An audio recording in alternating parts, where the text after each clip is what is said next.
बिस्मिल्लाहिर्रहमानिर्रहीम। I am professor Abid Umar. आज जो है बेटा जो टॉपिक हमने पढ़ना है वो है प्लास्टिड्स। देखो बेटा प्लास्टिड जो है ना ये एक पिगमेंट कंटेनिंग ऑर्गेनेली होती है, ठीक है ना। ये कौन सी ऑर्गेनेली है? ये पिगमेंट्स कंटेनिंग ऑर्गेनेली है। प्लांट्स के अंदर जो प्लास्टिड होते हैं वो 3 तरह के होते हैं। मैं आपको ये बात बता दूं, प्लास्टिड सिर्फ और सिर्फ प्लांट्स के अंदर पाए जाते हैं। हालांकि ये जो है वो फोटोसिंथेसिस एल्गी में भी होती है, बट उनमें प्लास्टिड नहीं होते, सिर्फ क्लोरोफिल होता है। अब इसकी जो पहली जो टाइप होती है बेटा वो है क्लोरोप्लास्ट। अब ये क्लोरोप्लास्ट कैसे क्या होती है इसके बारे में थोड़ा सा हम डिस्कशन कर लेते हैं। देखो बेटा क्लोरोप्लास्ट जो है ना ये भी एक डबल मेम्ब्रेनस ऑर्गेनेली है। जैसे माइटोकॉन्ड्रिया डबल मेम्ब्रेनस है, क्लोरोप्लास्ट भी डबल मेम्ब्रेनस ऑर्गेनेली होती है। माइटोकॉन्ड्रिया की तरह ये भी जो है बेटा ये सेल्फ रेप्लिकेटिंग या सेमी ऑटोनोमस होते हैं, क्योंकि इसके अंदर भी इसका अपना राइबोसोम और अपना डीएनए होता है। क्योंकि इसके पास अपना राइबोसोम और अपना डीएनए होता है तो डेट्स वाई ये अपनी तादाद खुद अपने उसमें इजाफा कर सकती है। उसके बाद जो है बेटा इसके जो है शेप और साइज की बात कर लें तो ये शेप वाइज थोड़ी थोड़ी वेरी करती है और इसका साइज जो है बेटा वो 4 to 6 माइक्रोन मीटर होता है। असल जो चीज इसकी जानने वाली है ना बेटा वो इसका स्ट्रक्चर है, उसको थोड़ा सा हम डिटेल से पढ़ेंगे। देखें स्ट्रक्चर के बारे में अगर हम देखें ना तो जैसे मैंने अभी कहा कि ये भी एक डबल मेम्ब्रेनस ऑर्गेनेली है कि 2 मेम्ब्रेन होते हैं। आपको ये दिखाई दे रही है, ये पहली मेम्ब्रेन है और ये दूसरी मेम्ब्रेन है, ठीक हो गया। अच्छा, इसकी आउटर मेम्ब्रेन, ये वाली मेम्ब्रेन आउटर है और ये अंदर वाली जिसके ऊपर मैंने 2 लगाया है ये इनर मेम्ब्रेन है, ठीक है। ये क्या है? इनर मेम्ब्रेन है। अच्छा चले उसके बाद आगे चलते हैं। अच्छा एक और बात मैं आपको बता दूं कि इसके लिए बहरहाल आप एनवेलप का वर्ड इस्तेमाल कर सकते हैं, क्लोरोप्लास्ट एनवेलप, ठीक है ना। उसकी वजह यह है कि इसकी ये दोनों मेम्ब्रेन तकरीबन एक सी होती हैं। इसकी ये दोनों मेम्ब्रेन जो है वो तकरीबन एक सी होती है, तो इसके लिए भी आप एनवेलप का लफ्ज बहरहाल इस्तेमाल कर सकते हो। अच्छा अब बात करते हैं अगले पार्ट की। अगला जो पार्ट बेटा ये आपको दिखाई दे रहा है ये वाला, this is called the thylakoid. This is called thylakoid. ये आपको दिखाई दे रहा है, ये थैलाकाइड होता है। अब ये थैलाकाइड कैसे होता है मैं इसको थोड़ा सा समझा देता हूं। देखो बेटा ये ना ऐसे कॉइन लाइक एक ऐसे मेम्ब्रेन होती है वेजिकुलर फॉर्म में, ठीक हो गया ना। ये ऐसे बहुत सारी ऐसे एक दूसरे के ऊपर पाइलअप होती है ना। बुक में वर्ड यूज है स्टैक, स्टैक होती है कलेक्शन के मेम्ब्रेन्स की, ये स्टैक है। इस तरीके से जो है ना ये पाया जाता है।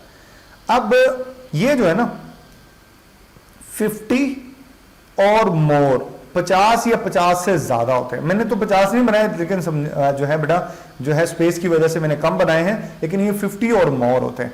इस एक को बेटा जो है वो कहा जाता है थैलाकाइड, एक को, ठीक हो गया। जबकि ये जो पूरी है ना ये पूरी है ग्रेनम। ग्रेना नहीं है, ये ग्रेनम है। ग्रेनम सिंगुलर होता है। ये सारी जो है ना मिला लो 2 3 तो ये ग्रेना बन जाएंगी, ठीक हो गया। अच्छा फिर इसके ऊपर एक बड़ा इंपॉर्टेंट पार्ट है बेटा जो कि मौजूद होता है, जो कि इसके ऊपर ही होता है। ये बात आपको समझनी है। देखें इसके ऊपर ना ऐसे ग्रीन कलर में कुछ पार्टिकल्स होते हैं, ग्रीन कलर के अंदर। इन पार्टिकल्स को बेटे जो है वो कहा जाता है, मैं बताता हूं आपको, इन पार्टिकल्स को जो है बेटा वो कहा जाता है क्लोरोफिल। क्या कहा जाता है? क्लोरोफिल। पिगमेंट होता है ये, और ये जो है बेटा ये थैलाकाइड की सरफेस पर होता है। इस ग्रीन, ये क्योंकि क्लोरोफिल ग्रीन होता है इसी की वजह से प्लांट का जो कलर होता है वो ग्रीन हो जाता है, और ये थैलाकाइड की सरफेस पे पाया जाता है। एक और स्ट्रक्चर है बेटा, वो स्ट्रक्चर क्या है वो भी मैं आपको बता देता हूं बेटा। वो स्ट्रक्चर है, देखें ये आपको पार्ट दिखाई दे रहा होगा ये वाला, दिस इज कॉल्ड इंटरग्रेनम, जो कि 2 जो है बेटा वो ग्रेनम को आपस में अटैच किया हुआ है। ये नॉन ग्रीन होता है।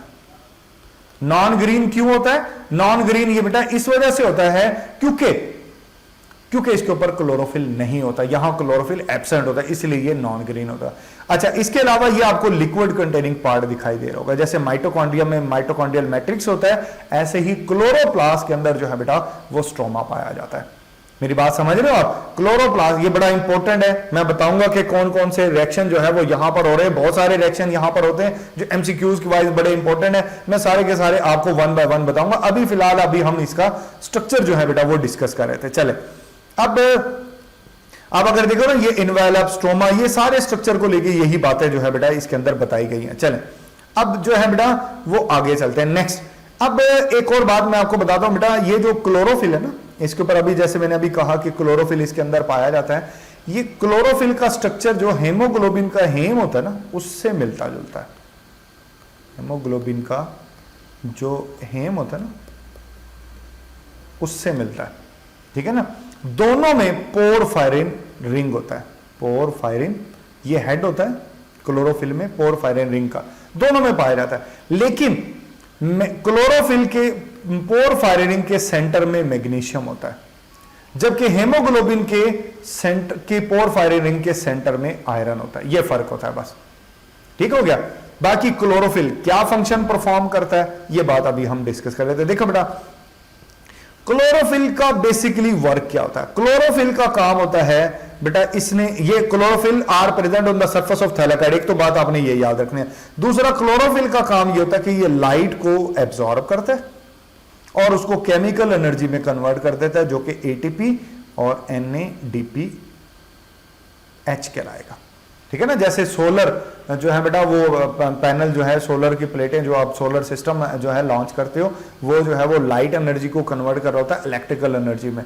इसी तरह ये क्लोरोफिल भी एक कन्वर्टर है, ये लाइट एनर्जी को कन्वर्ट कर रहा होता है केमिकल एनर्जी ATP और NADPH के अंदर।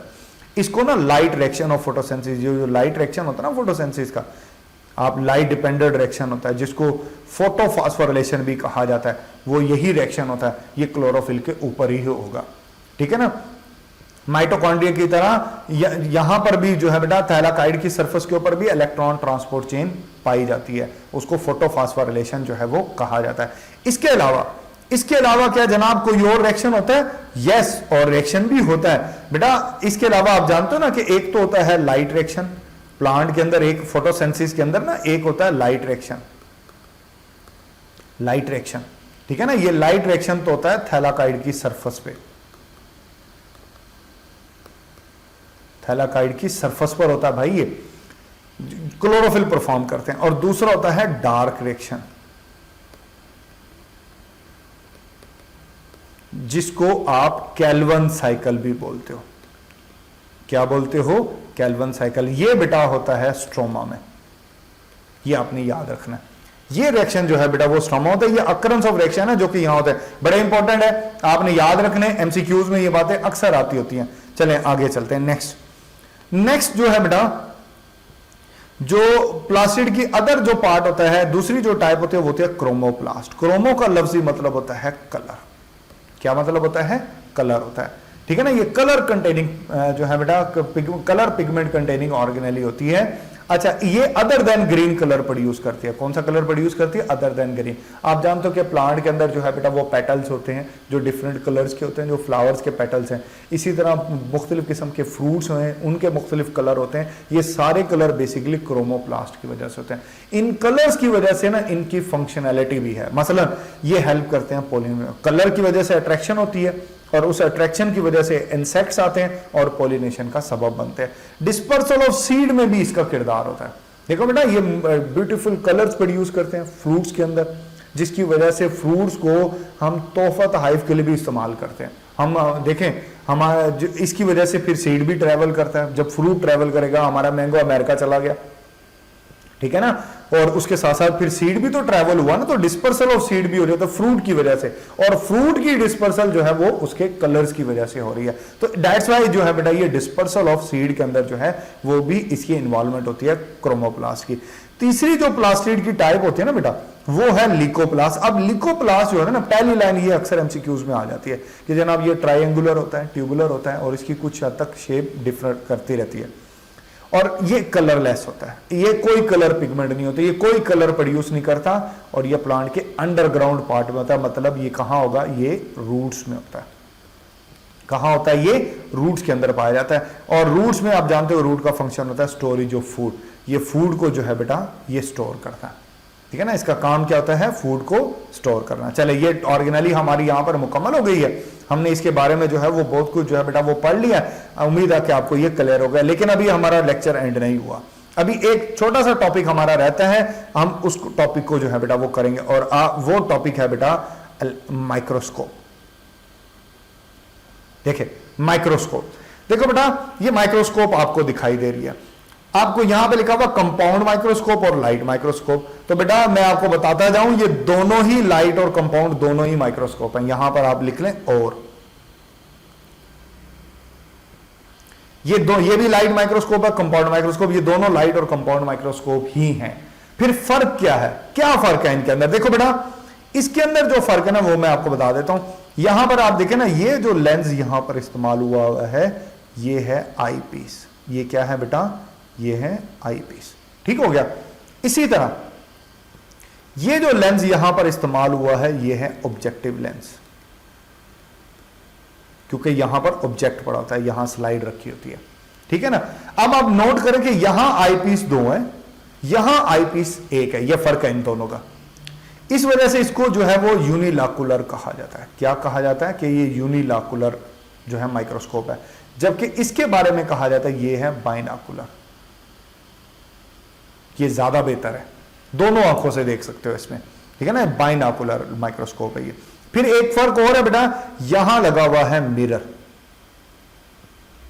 ठीक है ना, कि सनलाइट जो है बेटा वो इसके ऊपर पड़ेगी और ये सनलाइट को मर्ज करके ऊपर डाल देगा। ठीक हो गया। तो इस वजह से ना आप इसको सिर्फ डे में इस्तेमाल कर सकते हो, जबकि यहां लाइट बल्ब यूज हुआ है। लाइट का कौन सा बल्ब यूज हुआ है? लाइट बल्ब यूज हुआ है यहां पे। ठीक है ना। और ये जो है लाइट ऊपर मारे। अब ये इलेक्ट्रिक होता है, तो दैट्स वाई इसको आप दिन और रात दोनों में इस्तेमाल कर सकते हो। डे और नाइट दोनों में ये इस्तेमाल है, ये मोर फिजिबल है। ठीक हो गया। लेकिन इनकी एफिशिएंसी तकरीबन एक सी होती है, तकरीबन एक सी होती है। ये बात अभी हम डिस्कस करते हैं। देखो बेटा, आपको ये देखें, अब यहां पे ना नोट करें बात, एक लिखी हुई है रेजोल्यूशन और एक लिखी हुई है मैग्निफिकेशन। ये क्या होता है? रेजोल्यूशन होती है the ability to see the smallest particle. सबसे छोटे जर्रे को देखने की जो सलाहियत है ना, वो रेजोल्यूशन कहलाते हैं। हमारी आंख जो नेकेड आई है ये 1 मिलीमीटर तक के जो जर्रे को देख सकती है, पार्टिकल को देख सकती है। 1 मिलीमीटर से अगर पार्टिकल छोटा हुआ तो वो आपको दिखाई नहीं देगा। ये हमारी आंखों की रेजोल्यूशन है। दूसरी बात कर लेते हैं कंपाउंड माइक्रोस्कोप, उसकी रेजोल्यूशन होती है बेटा 2 माइक्रोन मीटर। ठीक हो गया। तो ये 2 माइक्रोमीटर के जर्रे को देख सकते हैं। अब ये मैग्निफिकेशन क्या है? मैग्निफिकेशन बेटा माइक्रोस्कोप का असल काम क्या होता है कि जो जर्रा हमें दिखाई नहीं दे रहा उस जर्रे का जो अपरेंट साइज होता है वो इंक्रीज हो जाता है, मैग्नीफाई करता है। इसमें लेंस लगे होते हैं जो पार्टिकल को मैग्नीफाई करते हैं, बड़ा कर देते हैं, बजाहिर बड़ा करते हैं, असल में बड़ा नहीं करते। अपरेंटली साइज उसका इंक्रीज होता है ताकि वो हमारी आंखों की रेजोल्यूशन के अंदर फॉल करे। तो क्या करते हैं, ये जो कंपाउंड माइक्रोस्कोप होती है ये पार्टिकल साइज को 500x टाइम तक जो है बेटा 500 टाइम्स तक जो है वो उसके साइज को अपरेंटली मैग्नीफाई कर देती है, इंक्रीज कर देती है। ठीक हो गया। और जो इलेक्ट्रॉन माइक्रोस्कोप होती है ये तकरीबन आपकी आंखों की निस्बतन 250,000 टाइम्स उसके साइज को इंक्रीज करती है, या कंपाउंड माइक्रोस्कोप की निस्बतन 500x टाइम जो है वो इंक्रीज करती है। और इसकी रेजोल्यूशन जो है बेटा वो 2 to 4 एंगस्ट्रॉम होती है, मतलब ये उससे भी छोटे पार्टिकल को दिखा सकती है। ऐसा क्यों है बेटा? इसका भी कॉन्सेप्ट है, मैं आपको बताता हूं। देखिए इसका क्या कॉन्सेप्ट है। देखिए हम डिस्कस कर रहे हैं कंपाउंड माइक्रोस्कोप या लाइट माइक्रोस्कोप। कंपाउंड माइक्रोस्कोप ये डिस्कस करें ना, या हम बात कर रहे हैं इलेक्ट्रॉन माइक्रोस्कोप की।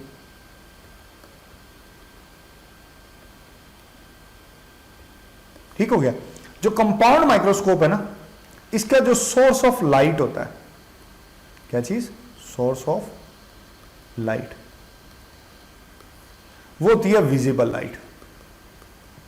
कि ये विजिबल लाइट जो है उसका इस्तेमाल होता है, जो आम रोशनी है, सनलाइट ले लें या इलेक्ट्रिक बल्ब वाली लाइट, ये विजिबल लाइट होती है। इलेक्ट्रॉन माइक्रोस्कोप इलेक्ट्रॉन की बीम का इस्तेमाल करता है सोर्स ऑफ लाइट के लिए।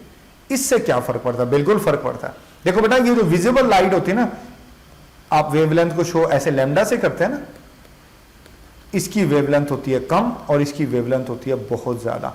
वेवलेंथ के कम या ज्यादा होने से क्या फर्क पड़ता है? बिल्कुल फर्क पड़ता है बेटा। देखिए कोई भी जर्रा आपको कब दिखाई देता है? कोई भी जर्रा आपको उस वक्त दिखाई देता है जब उसके साथ लाइट टकराती है, जब उसके साथ लाइट स्ट्राइक करेगी। देखिए फर्ज कर लें ये एक पार्टिकल है, आप अगर इसको कंपाउंड माइक्रोस्कोप से देखते हैं ना तो विजिबल लाइट की वेवलेंथ कुछ यूं होगी, ना, कुछ यूं होगी, तो हो सकता है कि वो इसे टकराए ही ना। तो अगर वो लाइट इससे नहीं टकराएगी, ये जरा आपको दिखाई भी नहीं देगा। लेकिन अगर इसकी जगह पर आप इसको इलेक्ट्रॉन माइक्रोस्कोप से देखें, तो इलेक्ट्रॉन माइक्रोस्कोप में जो इलेक्ट्रॉन की बीम यूज होती है उसकी वेवलेंथ कुछ यूं होती है, उसकी वेवलेंथ कुछ यूं होती है। तो बेटा इसके टकराने के जो चांसेस हैं वो बहुत ज्यादा है, क्योंकि वेवलेंथ उसकी कम होती है। ये वजह के वेवलेंथ का इंपैक्ट फैक्टर है। यही वजह के इलेक्ट्रॉन माइक्रोस्कोप से आपको चीजें ज्यादा दिखाई देती हैं as compare to compound microscope के, क्योंकि उसमें सोर्स ऑफ लाइट इलेक्ट्रॉन की बीम है जिसकी वेवलेंथ कम होती है। फिर उसके बाद बेटा ये मैग्निफिकेशन पावर क्या होती है, या इसको कैसे कैलकुलेट करते हैं, ये बात भी सीखने वाले हैं। चले मैं आपको बताता हूं। देखें, मैग्निफिकेशन पावर ना आप निकाल सकते हो बड़ी आसानी से। इसको निकालने के लिए ना आपने क्या करना है, आपने लिखना है पावर ऑफ आईपीस। कि आपने कौन सा आईपीस इस्तेमाल किया, multiply by power of objective lens. ठीक हो गया। ये आपने देखें, मैं आपको बताता हूं, आप जानते हो बेटा, ये आप देख सकते हो कि यहां पर बहुत सारे ऑब्जेक्टिव लेंस है। कोई जो है बेटा वो 10x का होगा, कोई 10x का होगा, 20x का भी हो सकता है, 30x का भी हो सकता है, 40x का भी, मल्टीपल यू आईपीस भी एक से ज्यादा इस्तेमाल हो सकते हैं।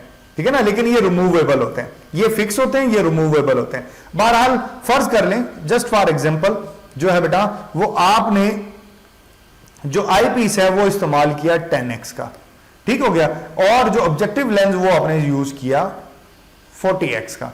तो बेटा दोनों को मल्टीप्लाई करेंगे तो ये बन जाएगा 400x। मतलब अगर आप 10x का आईपीस और 40x का ऑब्जेक्टिव लेंस अगर आप इस्तेमाल करें तो वो बेटा वो पार्टिकल को 400 टाइम्स मैग्नीफाई कर देगा, उसका पार्टिकल का साइज 400 टाइम्स जो है बेटा वो इंक्रीज हो जाएगा। यहां पर बेटा हमारा ये टॉपिक मुकम्मल होता है। आपके जहन में अगर कोई क्वेश्चन हो तो आप जरूर पूछिएगा, इंशाल्लाह मैं उसका आंसर करूंगा। Thank you, Allah Hafiz.